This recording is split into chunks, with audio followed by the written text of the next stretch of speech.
ஜெயவர்மன் தனது மேசையின் மீதிருந்த உலக உருண்டையை மெதுவாக ஒருமுறை சுற்றிவிட்டான். சுழன்று கொண்டிருந்த அந்த உருண்டையை வெறித்தபடி பார்த்து கொண்டே நாற்காலியில் சாய்ந்து அமர்ந்தான். அவனது உதடுகளில் மெல்லிய சிரிப்பு இருந்தாலும் அந்த சிரிப்பில் மனிதாபிமானம் இல்லை. வெறும் வெற்றியின் பேராசை மட்டுமே இருந்தது. ஜெயவர்மனின் உலகம் மிகவும் பெரியது. அவனுக்கு உறவுகள் முக்கியமல்ல, உயிர்கள் முக்கியமல்ல. பெயர், புகழ், பணம், இந்த மூன்றே அவனது வாழ்க்கையின் இலக்கு. அந்த இலக்கை அடைய 10 பேர் அழிந்தாலும் தவறில்லை என்று நம்பும் அளவுக்கு அவனது மனசாட்சி ஏற்கனவே இறந்து போயிருந்தது. பல ஆண்டுகளாக உலகம் முழுவதும் வெளிவந்த மருத்துவ ஆய்வுக் கட்டுரைகள், நரம்பியல் ஆராய்ச்சிகள், மூளை செல்கள் பற்றிய தகவல்கள் அனைத்தையும் அவன் பணத்தால் வாங்கி குவித்திருந்தான். அதில் ஒரு விஷயம் மட்டும் அவனது கவனத்தை முழுவதுமாக ஈர்த்தது. ஒரு மனிதன் இறந்தாலும் அவனது நினைவுகள் முழுவதுமாக உடனே அழிவதில்லை. மூளையின் சில நரம்பு செல்களில் அதன் தடங்கள் சில நேரம் வரை இருக்கும். அந்த ஒரு வரிதான் அவனது வாழ்க்கையையே மாற்றியது. அந்த நினைவு தடங்களை உயிரோடு இருக்கும் இன்னொரு மனிதனின் மூளைக்குள் பதிக்க முடிந்தால்? அந்த கேள்விக்கான பதிலை உலகம் இன்னும் கண்டுபிடிக்கவில்லை. ஆனால் அதை முதலில் கண்டுபிடிக்க வேண்டியது ஜெயவர்மன் தான் என்று அவன் முடிவு செய்துவிட்டான். அந்த ஆராய்ச்சி மட்டும் வெற்றி பெற்றால் இறந்த மனிதர்களின் அறிவையும் அனுபவங்களையும் மீண்டும் உயிர்ப்பிக்க முடியும் என்று உலகத்தையே நம்ப வைக்க முடியும். ஒரு மேதை விஞ்ஞானியின் அறிவை மற்றொருவருக்கு மாற்றலாம். போரில் உயிரிழந்த இராணுவ அதிகாரியின் அனுபவத்தை வேறு ஒருவருக்கு கொடுக்கலாம்.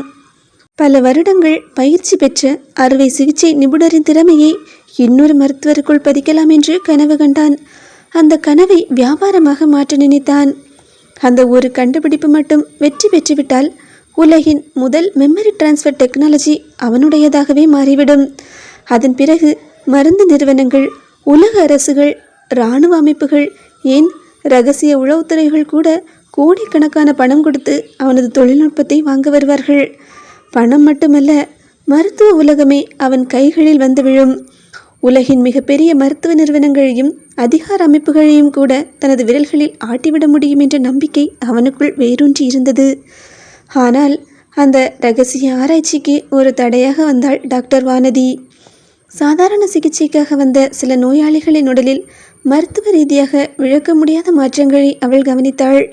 அவர்கள் பெற்ற மருந்துகளும் அவர்களின் நரம்பு மண்டலத்தில் ஏற்பட்ட மாற்றங்களும் இடையே ஏதோ மறைக்கப்பட்ட தொடர்பு இருப்பதை அவளது அனுபவம் உணர்த்தியது. ஒரு மருத்துவராக அவள் சந்தேகப்பட்டாள். ஒரு ஆராய்ச்சியாளராக அந்த சந்தேகத்தை நிரூபிக்க முயன்றாள். அமைதியாக ஆதாரங்களை சேகரிக்க தொடங்கிய அந்த நொடியிலிருந்தே ஜெயவர்மனின் இரகசிய உலகத்திற்குள் அனுமதி இல்லாமல் நுழைந்த ஒரே மனிதராக டாக்டர் வானதி மாறிவிட்டாள். அன்று மாலை ஜெயவர்மனின் தனியார் ஆராய்ச்சி மையத்தின் கதவு மெதுவாக திறந்தது. வெள்ளை கோட் அணிந்தபடி உள்ளே நுழைந்தாள் டாக்டர் வானதி. அவளது முகத்தில் பயமில்லை, ஆனால் வழக்கத்தை விட அதிகமான அமைதி இருந்தது. அறையின் நடுவே நாற்காலியில் சாய்ந்தபடி அமர்ந்திருந்த ஜெயவர்மன் அவளை பார்த்ததும் மெல்ல சிரித்தான். வாங்க டாக்டர் வானதி, இவ்வளோ தூரம் என்னை தேடி வந்திருக்கீங்கன்னா முக்கியமான விஷயமா தான் இருக்கும். வானதி சில நொடிகள் எதுவும் பேசவில்லை. அறை முழுவதும் இருந்த மருத்துவ உபகரணங்களையும் பூட்டப்பட்டிருந்த பரிசோதனை மாதிரிகளையும் ஒருமுறை பார்த்துவிட்டு அவனது கண்களை நேராக சந்தித்தாள். உங்கள் ஆராய்ச்சி பற்றி எனக்கு தெரியும். அந்த ஒருவரி ஜெயவர்மனின் சிரிப்பை ஒரு கணம் நிறுத்தியது. ஆனால் அடுத்த நொடியே எதுவும் தெரியாதது போல மீண்டும் சிரித்தான். என்ன ஆராய்ச்சி டாக்டர்? நான் சட்டப்படி வேலை செய்கிற ஒரு தொழிலதிபர். வானதி மெதுவாக மேசையின் மீது ஒரு கோப்பை வைத்தாள். இந்த நோயாளிங்க எல்லாம் ஒரே மாதிரி அறிகுறியோடு என்கிட்ட வந்தவங்க. உடம்புல எந்த பிரச்சனையும் இல்லை, ஆனால் மூளையில் மட்டும் அவ்வளோ மாற்றங்கள். அவங்களுக்கு கொடுக்கப்பட்ட மருந்து ஒரே கம்பெனியோடது, அது உன்னோடது. ஜெயவர்மன் அந்த கோப்பை திறக்கவே இல்லை. அப்படின்னா? இது மருத்துவம் இல்லை, உயிரோடு இருக்கிற மனுஷங்களை வச்சு நடத்துகிற ஆபத்தான பரிசோதனை. அவளது குரல் இப்போது உறுதியாக ஒலித்தது. அறைக்குள் சில நொடிகள் அமைதி நிலவியது. பிறகு ஜெயவர்மன் மெதுவாக எழுந்து ஜன்னலருகே சென்றான். உலகம் முன்னேறணும்னா சில தியாகங்கள் தேவை டாக்டர். இது தியாகம் இல்லை, குற்றம். சிகிச்சைக்காக நம்பி வர நோயாளிகளோட உயிரை வச்சு விளையாடுறது எந்த மருத்துவத்திலையும் இல்லை. இன்னைக்கு நாம் பயன்படுத்துகிற ஒவ்வொரு மருந்துக்கும் பின்னாடி 1000 தோல்விகள் இருக்குது டாக்டர். அதை யாரும் மறுக்கலை. ஆனால் அந்த ஆய்வுகளுக்கு கூட சட்டம் இருக்குது, மனிதநேயம் இருக்குது, அனுமதி இருக்குது. நீங்கள் செய்கிறதுல எதுவுமே இல்லையே. அவளது ஒவ்வொரு வார்த்தையும் நேராக அவன் மனதை தாக்கியது. ஹேய், இங்கே பாரு, ஒரு மருத்துவரோட முதல் கடமை உயிரை காப்பாற்றுறது, உயிரை வச்சு வியாபாரம் பண்ணுறதில்ல. டாக்டர் வானதி, இந்த உலகத்தையே மாற்ற போகிற ஆராய்ச்சிக்கு நீங்கள் தடையாக நிற்கிறீங்க. உலகம் மாறணும்தான், ஆனால் மனித தன்மையை இழந்தில்ல. உங்கள் ஆராய்ச்சிக்கு வெற்றியே கிடைச்சாலும் கூட அது மருத்துவத்துக்கு கிடைச்ச வெற்றி இல்லை, மனித நேயத்துக்கு கிடைச்ச தோல்வி. அவள் சொன்ன அந்த வார்த்தைகள் அறை முழுவதும் எதிரொலித்தன. சில நொடிகள் இருவரும் ஒருவரை ஒருவர் அமைதியாக பார்த்து கொண்டிருந்தனர். அந்த அமைதிக்குள்ளேயே டாக்டர் வானதி இனி உயிரோடு இருந்தால் தனது பல வருட ரகசிய சாம்ராஜ்யம் சிதைந்து போகும் என்பதை ஜெயவர்மன் தெளிவாக உணர்ந்தான். அதே நொடியில் டாக்டர் வானதியை உயிருடன் விடக்கூடாது என்ற முடிவையும் அவன் மனதிற்குள் எடுத்துவிட்டான். ஜெயவர்மனோ நாற்காலியில் சாய்ந்தபடி இதழின் ஓரத்தில் ஏழன புன்னகையை வரவழைத்தான். டாக்டர், உங்கள் அட்வைஸ் எல்லாம் எனக்கு தேவையில்லை. ஜெயவர்மன், உன்னை பார்த்து நான் அட்வைஸ் பண்ணுற அளவுக்கு நீ ஒன்றும் குழந்தை இல்லை. நான் ஒன்றும் உனக்கு அட்வைஸ் பண்ண வரல, கடைசியாக ஒரு எச்சரிக்கை சொல்லிட்டு போகத்தான் வந்தேன். அவளது குரலில் இருந்த உறுதி ஜெயவர்மனின் புருவத்தை சற்றே சுருங்க வைத்தது. இங்கே பாரு, இனிமே என்னோட கவனம் முழுக்க உன் மேலே தான் இருக்கும். நீ என்ன பண்ணுற, யார் யாரை பயன்படுத்துகிற, எங்கே என்ன நடக்குது எல்லாத்தையும் நான் கண்டுபிடிப்பேன். ஜெயவர்மன் சிரித்தான். அந்த சிரிப்பில் பயமில்லை, ஆனால் அலட்சியம் இருந்தது. டாக்டர் வானதி, நீ எல்லை மீறுற. உன்னோட வேலையை மட்டும் பாரு. என்னால் உனக்கு ஏதாவது பாதிப்பு இருக்கா, உன் குடும்பத்துக்கு ஏதாவது பாதிப்பு இருக்கா, அதை மட்டும் பாரு. தேவையில்லாமல் மற்றவங்களுக்காக வந்து உன்னோட வாழ்க்கையை நீயே இழந்துடாத. வானதியின் விழிகள் சற்றே கூர்மையடைந்தன. என்ன மிரட்டுறியா? இல்லை டாக்டர் வானதி, நான் சும்மா தான் சொல்கிறேன். இப்போ நான் தான் இதுக்கெல்லாம் காரணம்னு நீங்கள் வெளியே போய் சொன்னால் கூட யாரும் நம்ப மாட்டாங்க. அப்புறம் என்னை மாட்டி விட எவிடன்ஸ் கலெக்ட் பண்ண ஆரம்பிப்பீங்க. அந்த விஷயம் எப்படியாவது என் காதுக்கு வரும். அவன் ஒரு நொடி இடைவெளி விட்டான். அதன் பிறகு சாதாரணமாக ஒரு விஷயத்தை சொல்வது போலவே தொடர்ந்தான். உடனே நான் என்ன பண்ணுவேன், உங்கள் வீட்டில் யாரையாவது கடத்தி வச்சு உங்களை மிரட்டுவேன். அதுக்கப்புறம் கொலை மிரட்டல் வரும். அப்போவும் நான் நினச்சது நடக்கலைன்னா கொலை பண்ண கூட தயங்க மாட்டேன். அவன் உதட்டில் மெல்லிய சிரிப்பு மலர்ந்தது. வானதியின் முகத்திலோ எந்த மாற்றமும் இல்லை. அவள் அமைதியாக அவனையே பார்த்து கொண்டிருந்தாள். அந்த அமைதியே ஜெயவர்மனுக்கு ஏனோ எரிச்சலை உண்டாக்கியது. சில நொடிகள் கழித்து அவன் தோளை குலுக்கினான். இங்கே பாருங்க, எனக்கு ஏற்கனவே வேலையில் நிறைய டென்ஷன். என்னோட வேலையை பார்க்குறதுக்கே டைம் இல்லை. இதில் இவ்வளோ பெரிய ப்ராசஸ் எல்லாம் வேற பண்ண வைக்காதுங்க வானதி மேடம். வானதி ஒரு வார்த்தை கூட பேசவில்லை.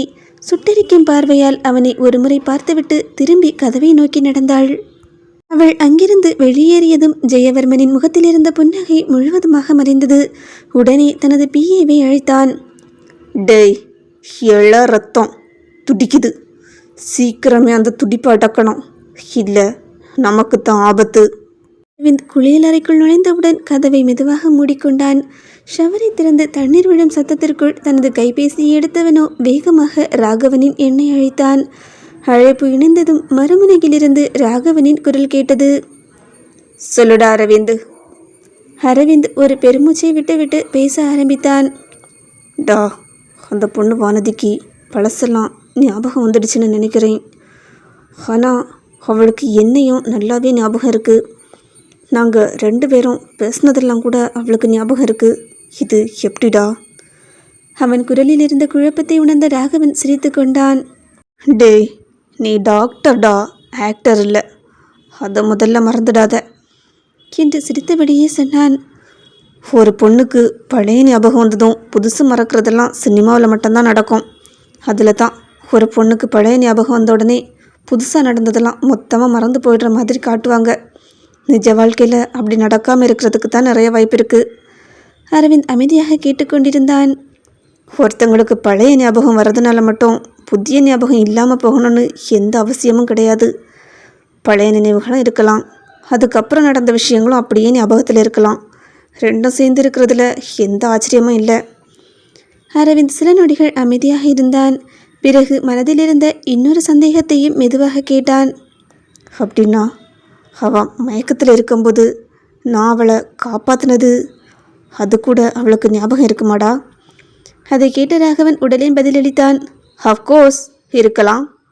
ஒருத்தங்க மயக்கத்தில் இருந்தாலுமே வெளியே என்ன நடக்குதுன்னு அவங்களுக்கு ஒரு அளவுக்கு தெரியும்னு உனக்கு நல்லாவே தெரியும்.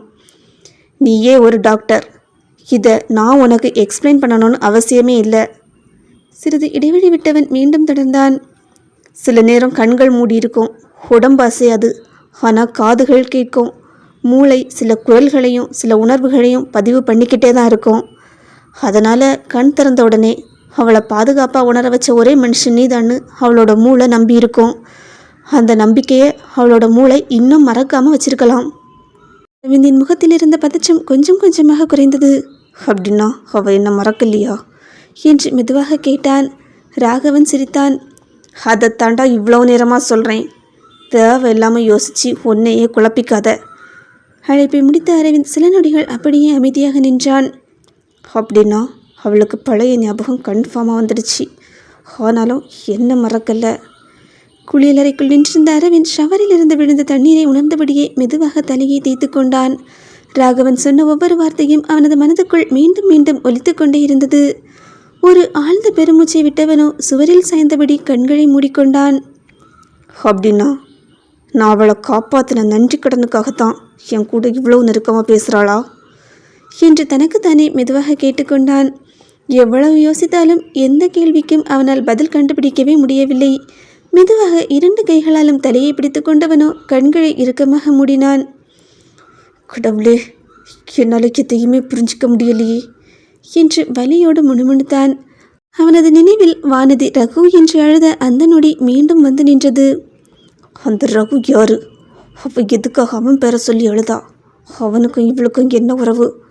ஒவ்வொரு கேள்வியும் அவனது இதயத்தை இன்னும் கனமாக்கியது. அதே நேரத்தில் சில நிமிடங்களுக்கு முன்பு வானதி தன்னை பார்த்த பார்வையும் நினைவுக்கு வந்தது. அவள் அருகில் வந்து பேசிய விதம், அவனது கையை பிடித்த விதம், அவனது இதழில் அவள் இதழ் பொருத்திய விதம் எல்லாமே அவனது மனதை மேலும் குழப்பியது. இப்போ எதுக்காக என்கிட்ட இவ்வளோ நெருங்குறா? இது நன்றி உணர்ச்சியா இல்லை வேறு ஏதாவது காரணமா? அவன் தலையை மெதுவாக சுவரில் சாய்த்தான். கடவுளே, எது உண்மை எது பொய் எதுவுமே புரியலை. அவன் மனசில் என்ன இருக்குன்னு தெரிஞ்சுக்கிறதுக்கு முன்னாடி என்னோட மனசு அவகிட்ட முழுசாக தோத்துடுச்சு என்று கண்களை மூடியபடியே வேதனையுடன் சொல்லிக்கொண்டான். ஷவரிலிருந்து விழுந்த தண்ணீர் அவனது உடலை நினைத்து கொண்டிருந்தது. ஆனால் அவன் மனதிற்குள் எழுந்திருந்த கேள்விகளுக்கு மட்டும் இன்னும் எந்த பதிலும் கிடைக்கவில்லை. மறுபுறமோ வானதியின் மனதிற்குள் கட்டுக்கடங்காத நினைவலைகள் ஒன்றன் பின் ஒன்றாக வந்து மோதிக்கொண்டிருந்தன. அந்த நினைவுகள் அவள் இழந்த வாழ்க்கையை மட்டுமல்ல, அவள் இழந்த உறவுகளையும் அவள் கண்முன் நிறுத்தின. அன்று வானதியின் 24வது பிறந்த நாள். அதிகாலையிலேயே எழுந்து வந்தவள் வீட்டின் பூஜை அறையில் விளக்கேற்றி வணங்கிக் கொண்டிருந்தாள். அதே நேரத்தில் அவளது தந்தை புன்னகையுடன் அவள் அருகே வந்தார். மெதுவாக அவளது தலையை வருடியவரோ நெற்றியில் அன்பாக ஒரு முத்தம் பதித்தார். ஹாப்பி பர்த்டேடா குட்டிமா என்றவர் அவளை பாசமாக பார்த்தபடியே, இதுதான் நீ எங்கள் கூட கொண்டாடுற கடைசி பிறந்த நாளாக கூட இருக்கலாம். அடுத்த வருஷம் உன்னோட புருஷன் கூட கொண்டாடுவேன்னு நினைக்கிறேன் என்று கண்களில் கனவுகளோடு கூறினார். உடனே வானதியோ முகத்தை சுருக்கி கொண்டாள். அப்பா, பிறந்த நாள் அன்னைக்கு என்னை டென்ஷன் பண்ணக்கூடாதுன்னு எத்தனை தடவை சொல்லியிருக்கேன். என்னைக்கு பார்த்தாலும் கல்யாணம் கல்யாணம் கல்யாணம், இதை பற்றியே பேசுகிறீங்க? நல்லா கேட்டுக்கோங்க, இன்னும் 5 வருஷத்துக்கு என்னோட பிறந்த நாள் உங்கள் கூட தான், அதுக்கப்புறம் பார்த்துக்கலாம் என்று குழந்தை போல சொல்லிவிட்டு தன் தந்தையின் தோளில் சாய்ந்தாள் அவள். அவளது பிடிவாதத்தை பார்த்து அவரும் சிரித்தபடியே அவளது தலையை வருடினார். அந்த நேரத்தில் தான் வாசல் வழியாக ஒரு குரல் கேட்டது.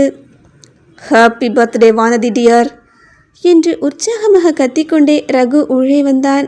அவன் கையில் இருந்த அழகான மலர்கொத்து நேராக வானதியை நோக்கி நீண்டது. அடுத்த நொடியே அந்த பூங்கொத்து பறந்து சென்று ரகுவின் முகத்திலேயே பட்டது. வெளியே போடா டாங்கி என்று வானதி முறைத்தாள். அப்பா, எவனோ ஒருத்தன் நேற்றுக்கு என்ன சொன்னான் தெரியுமா? நான் தான் உனக்கு ஃபர்ஸ்ட்டு விஷ் பண்ணுவேன்னு. இப்போ நேரத்தை பாருங்க, காலையில் 11 மணி என்று கடிகாரத்தை காட்டினாள். கழுத நல்லா தூங்கிக்கிட்டு இப்போ தான் வருது. ஒழுங்கா குளிச்சானா இல்லையான்னு கூட தெரியல. போங்கப்பா, இவனை வெளியே போக சொல்லுங்க என்று முகத்தை திருப்பி கொண்டாள் அவள். ரகு மட்டும் சிரிப்பை அடக்க முடியாமல் சிரித்து கொண்டிருந்தான். மெதுவாக அவள் அருகே வந்து, பப்பு குட்டி கோச்சு கதமா என்று அவளது தலையை வருடினான். உனக்கு பிடிச்ச மாதிரி ஒரு கிஃப்ட் வாங்கணும்னு நினச்சேன், அதான் கொஞ்சம் லேட் ஆயிடுச்சு என்று பாவமாக முகத்தை வைத்தான். வானதியோ புருவத்தை உயர்த்தினாள். ஓஹோ, கிஃப்ட் வேற வாங்கிட்டு வந்திருக்கியா? சரி சொல்லு, அப்படி என்ன பெரிய கிஃப்ட் வாங்கியிருக்க என்று ஆர்வமாக கேட்டாள். ரகு தனது சட்டை பையிலிருந்து ஒரு சிறிய சாவியை எடுத்து அவளது உள்ளங்கையில் வைத்தான். வானதியோ குழப்பமாக அதை பார்த்தாள். டேய், என்னடா இது? ரகு புன்னகைத்தான். சின்னதாக ஒரு ஹாஸ்பிட்டல், அதுக்கு ஓனர் என்னோட வானதி குட்டி. ஒரு கணம் வானதியால் பேசவே முடியவில்லை.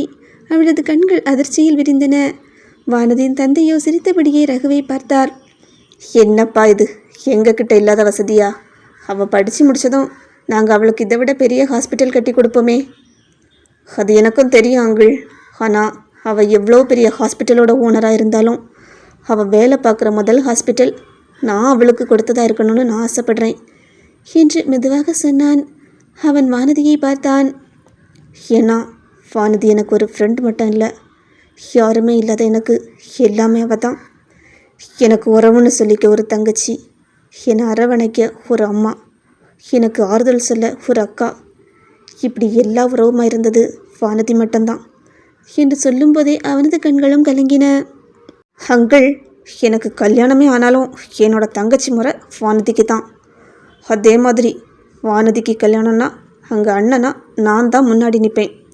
அப்புறம் உறவுக்காரன் இருக்கான், இவன் இருக்கான், அவன் இருக்கான், அண்ணன் முறைன்னு யாரையும் சொல்லக்கூடாது, இப்போவே சொல்லிட்டேன் என்று உறுதியுடன் கூறினான்.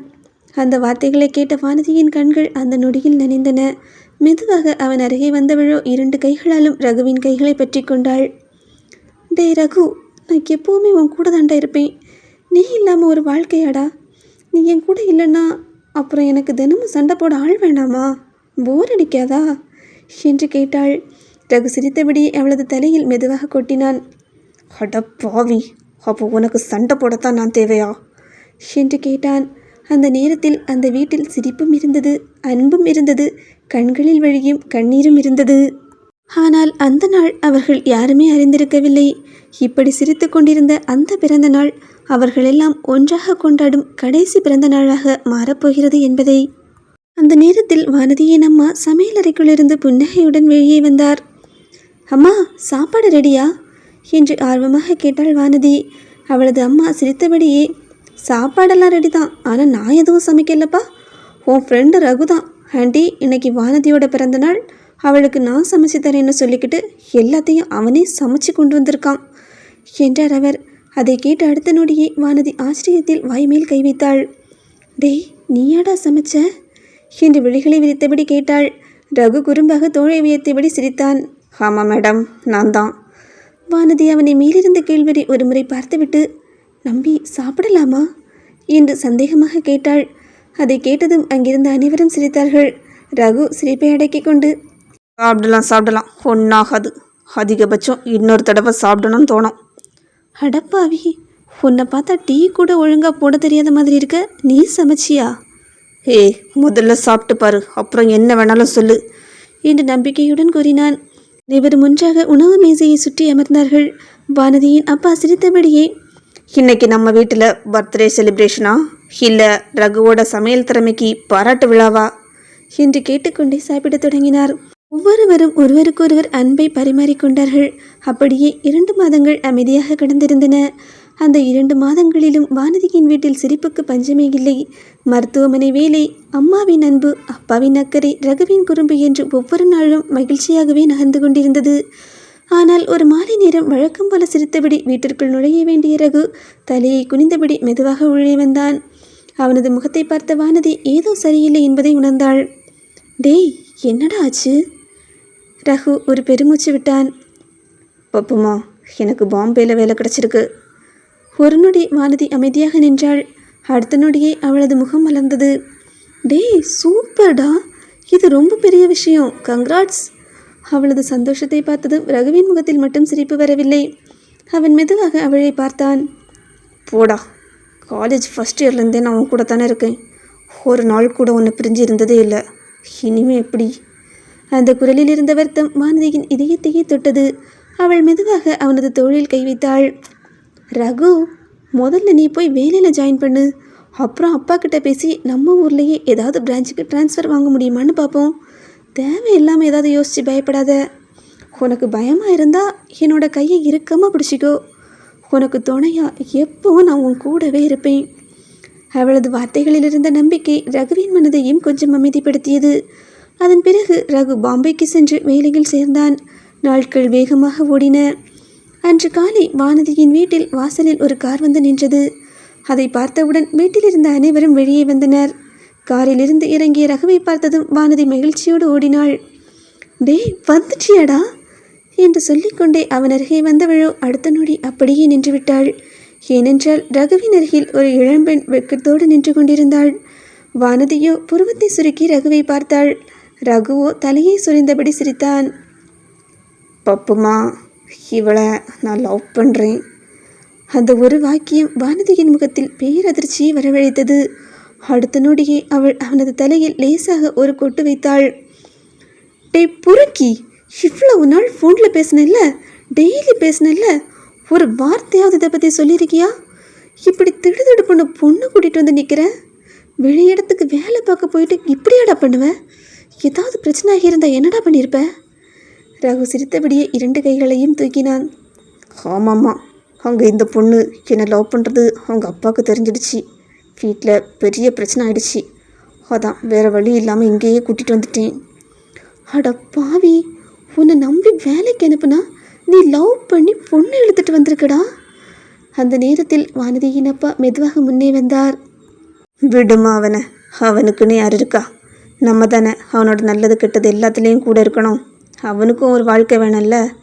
கவலைப்படாத ரகு, உனக்கு கல்யாணத்தை நாங்கள் நடத்தி வைக்கிறோம்.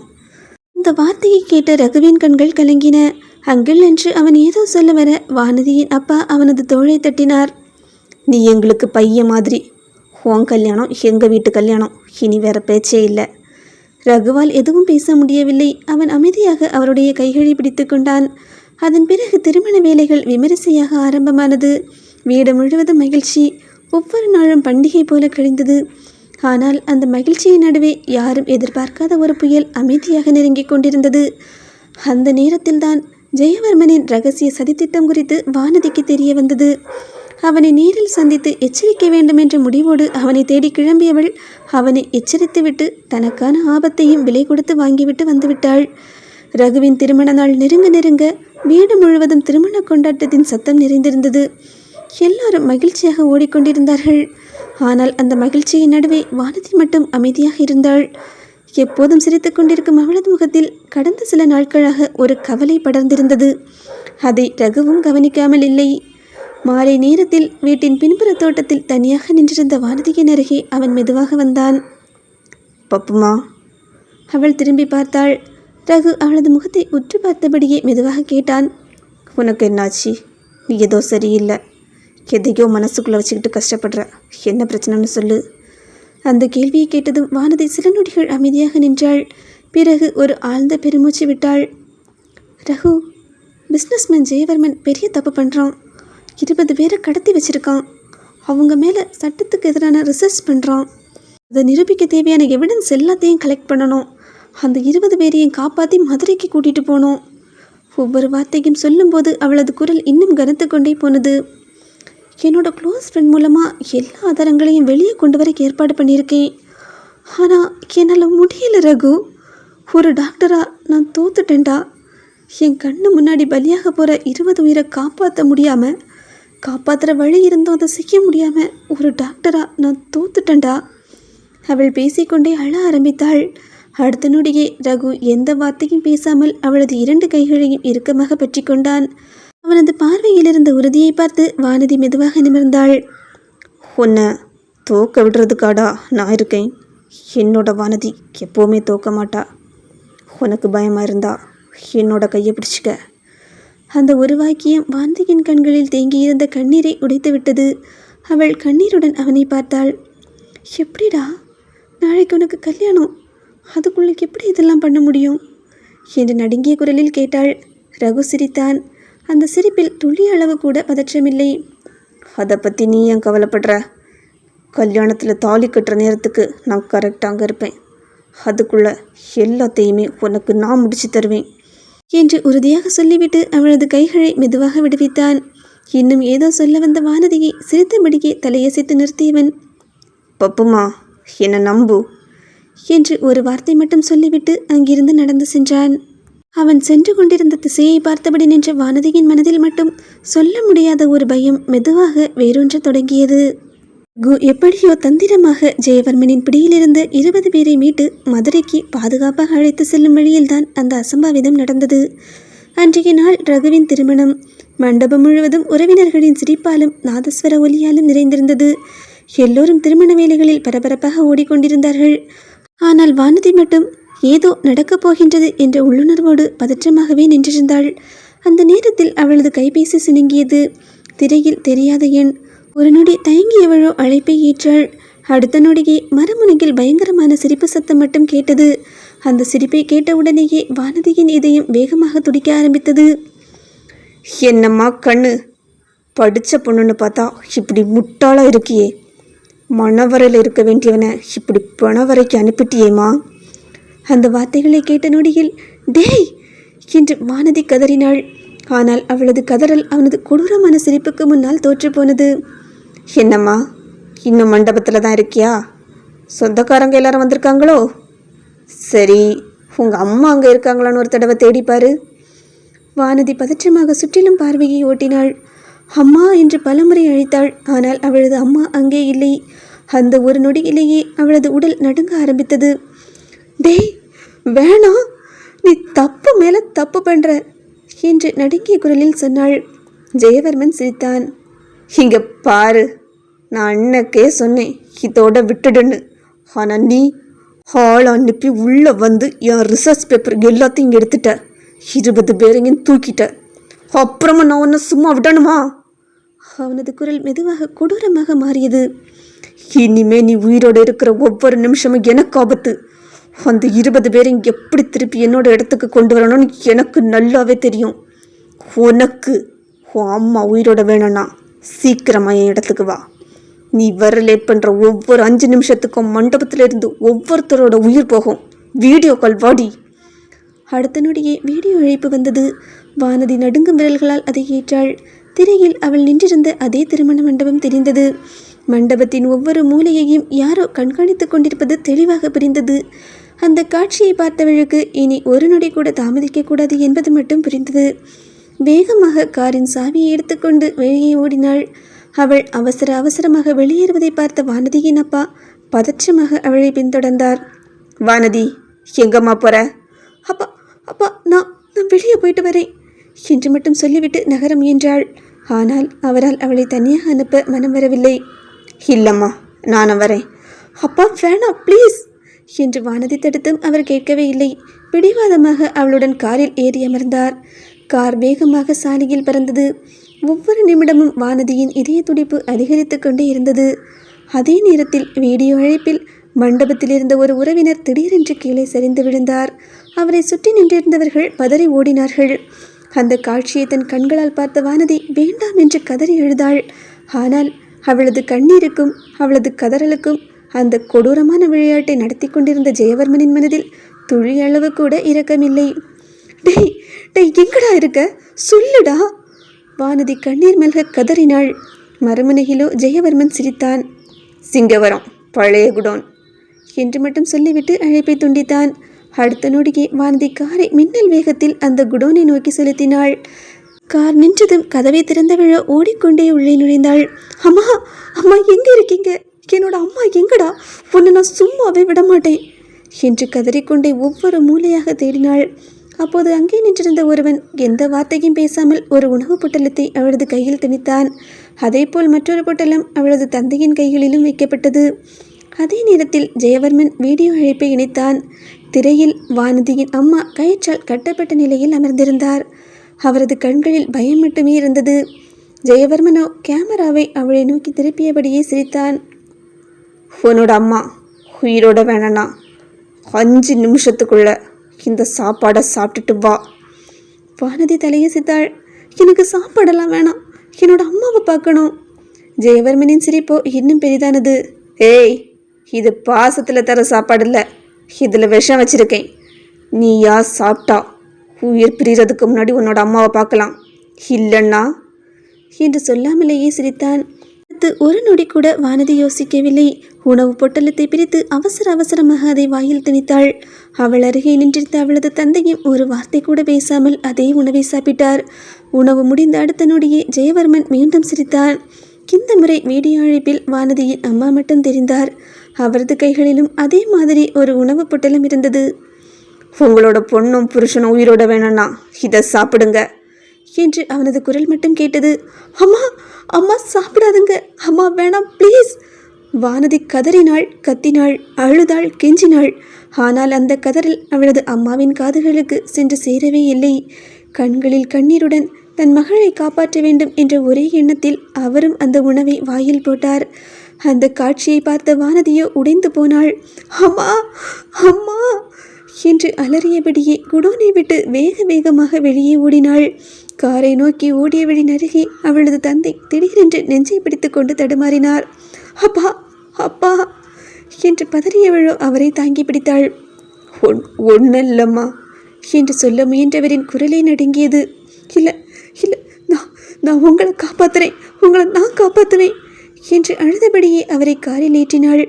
அந்த நொடியில்தான் பின்னால் நின்றிருந்த ஒருவன் திடீரென்று அவளது முடியை கொத்தாக பிடித்து இழுத்தான். வலியில் அவளது தலை பின்னோக்கி சாய்ந்தது.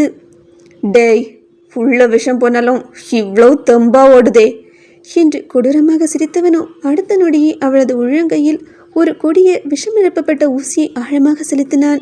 ஆஹா என்று வலியில் அலறியவளோ அவனை தள்ளிவிட்டு மீண்டும் காருக்குள் ஏறினாள். விஷம் உடலெங்கும் பரவ ஆரம்பித்தது. கண்கள் மங்கின, உடல் நடுங்கியது. ஆனாலும் அந்த நிலையிலும் அப்பாவை காப்பாற்ற வேண்டும் என்ற எண்ணம் மட்டும் அவளை இன்னும் உயிரோடு பிடித்து வைத்திருந்தது. நடுக்கம் வந்த கைகளாலேயே காரின் ஸ்டியரிங்கை பிடித்தாள். பார்வை மங்கி இருந்தாலும் காரை வேகமாக ஓட்டினாள். அதே நேரத்தில் திருமண மண்டபம் முழுவதும் அழுகை சத்தம் நிரம்பியிருந்தது. சில நிமிடங்களுக்கு முன்பு வரை சிரிப்பால் நிறைந்திருந்த அந்த இடம் இப்போது அழுகை சத்தத்தால் நிறைந்தது. மணவாளனை நினைத்து கதற அங்கு இப்போது மணப்பெண் கூட உயிரோடு இல்லை. அந்த கொடூரத்திற்கு மேலாக ஜெயவர்மன் மன கோலத்தில் ரகுவின் உயிரற்ற உடல் கிடந்த காட்சியை வீடியோவாக பதிவு செய்து அதை வானதியின் கைபேசிக்கே அனுப்பினான். அந்த வீடியோவை பார்த்த நொடியே வானதியின் இதயம் இன்னும் நொறுங்கியது. ஆனாலும் அங்கே அவளுக்கு அழுவதற்கு கூட நேரமில்லை. உயிரை பிடித்தபடி காரை ஓட்டிக்கொண்டே சென்றாள் அவள். சில கிலோமீட்டர்கள் கடந்த பிறகு அவளது தந்தையின் மூச்சு மிகவும் சிரமமாக மாறியது. அவரது முகத்தில் தண்ணீர் தெளித்தால் ஒருவேளை மயக்கம் தெளியலாம் என்று நினைத்த வானதியோ சாலையோரமாக ஓடிய சிறிய நீரோடையின் அருகே காரை நிறுத்தினாள். தள்ளாடியபடி கீழே இறங்கியவளோ கைகளில் தண்ணீர் எடுக்க வேகமாக ஓடினாள். ஆனால் விஷத்தின் தாக்கத்தில் அவளது கால்கள் ஒத்துழைக்கவில்லை. ஒரு கல் மீது கால் இடறியது. அடுத்த நொடியே அவள் முழு உடலோடும் அந்த வேகமான நீரோட்டத்திற்குள் விழுந்தாள். மயக்கம், வலி, இழப்புகள் எல்லாம் ஒன்றாக கலந்த அந்த நொடியில் அவளது உடல் நீரோட்டத்தில் அடித்து செல்லப்பட்டது. இறுதியில் விதி எழுதிய பாதையாக அந்த நீரோட்டம் அவளை அரவிந்தின் கைகளில் கொண்டு வந்து சேர்த்தது. அதே நேரத்தில் காருக்குள் இருந்த அவளது தந்தையோ மகளை நினைத்தபடியே தனது கடைசி மூச்சை விட்டிருந்தார். தந்தையின் உயிர் பிரிந்துவிட்டது. ஆனால் வானதியின் உயிர் மட்டும் இன்னும் பிரியவில்லை. ஏனென்றால் இன்னும் அவள் நிறைவேற்ற வேண்டிய ஒரு கடமை இருந்தது. அந்த கடமையை முடிக்கும் வரை மரணம் கூட அவளை தொட முடியாமல் உயிர் அவளை இறுக பற்றி கொண்டிருந்தது. இதில் விதியின் விளையாட்டு என்னவென்றால் வானதி காப்பாற்ற வேண்டும் என்று நினைத்த அந்த 20 பேரைத்தான் அரவிந்த் காப்பாற்றி தனது மருத்துவமனையில் சேர்த்திருந்தான். அதே நேரத்தில் அந்த 20 பேரையும் மீண்டும் கடத்தி கொண்டு செல்ல வேண்டும் என்ற வெறியில்தான் ஜெயவர்மன் இரவோடு இரவாக அரவிந்தின் மருத்துவமனைக்கே தீ வைத்து மருத்துவமனையை முழுவதும் எரித்திருந்தான். விதி போட்ட கணக்கின்படி காலம் 2 வெவ்வேறு துருவங்களை ஒரே காரணத்திற்காக, ஒரே லட்சியத்திற்காக ஒரே புழையில் இணைத்து வைத்திருந்தது. இனி கால நாடு மாட்டத்திற்கு காலம் மட்டுமே பதில் சொல்ல வேண்டும். குளித்து முடித்துவிட்டு இடுப்பில் துண்டை மட்டும் கட்டியபடி குளியலறை கதவை திறந்து வெளியே வந்தான் அரவிந்த். குழப்பத்தோடு வெளியே வந்தவனே அடுத்த நொடியே வேகமாக ஓடி வந்த வானதி பின்னாலிருந்து அவன் இடையே சுற்றி எருக அணைத்து கொண்டாள். அவளது முகம் முழுவதும் அவனது முதுகில் புதைந்திருந்தது. குளிக்க போறதுக்கு இவ்வளவு நேரமா என்று மெதுவாக கேட்டாள். அவளது குரலில் இருந்த நடுக்கம், அவளது மூச்சின் தடுமாற்றம், அவன் முதுகில் பட்ட ஈரம், அவள் அழுதிருக்கிறாள் என்பதை வார்த்தைகள் இல்லாமலேயே அவனுக்கு சொல்லிவிட்டது. மெதுவாக அவளது கைகளை தொட்டவனோ திரும்பி அவளை பார்த்தான். அவளோ அவனது கண்களை சந்திக்க முடியாமல் தலைகுனிந்து நின்றாள். அரவிந்த் மெதுவாக ஒரு பெருமூச்சு விட்டான். இங்கே பாரு, இப்படி இந்த நிலைமையில என்ன வந்து கட்டிப்பிடிச்சிட்டு நிற்கிறியே, நீ ஒன்றும் குழந்தை கிடையாது. எல்லா நேரத்துலேயும் உணர்வுகளை கட்டுப்படுத்தி இருக்க நானும் சன்னியாசி கிடையாது. என்னோட லட்டு பாப்பாவுக்கு காயம் பட்டா கட்டு போடணும்னு நல்லாவே தெரியுது. ஆனால் நான் வெறும் துண்டோட நிற்கும்போது இப்படி வந்து கட்டிப்பிடிச்சா அதுக்கு அடுத்து என்ன நடக்கும்னு தெரியுமா? வானதியின் இதயம் வேகமாக துடித்தது. அரவிந்த் மெல்ல சிரித்தான். தெரியுமா, இல்லை நானே சொல்லி தரட்டுமா? அவளோ ஒரு வார்த்தை கூட பேசாமல் அவனை இன்னும் இறுக அணைத்தபடியே நின்றாள். அடுத்த நொடியே அரவிந்த் அவளை மெதுவாக தன்னருகே இழுத்து தனது இரு கரங்களாலும் அவளை இறுக அணைத்து கொண்டான். அந்த அணைப்பில் ஆசை மட்டுமில்லை, அவளை இழந்துவிடக்கூடாது என்ற பயமும் இருந்தது. அதைவிட முக்கியமாக இந்த முறை எப்படியாவது அவள் வாயிலிருந்து உண்மையை வாங்கியே ஆக வேண்டும் என்ற உறுதியும் இருந்தது. அதற்காக அவன் எந்த எல்லை வரை வேண்டுமானாலும் செல்ல தயாராக இருந்தான்.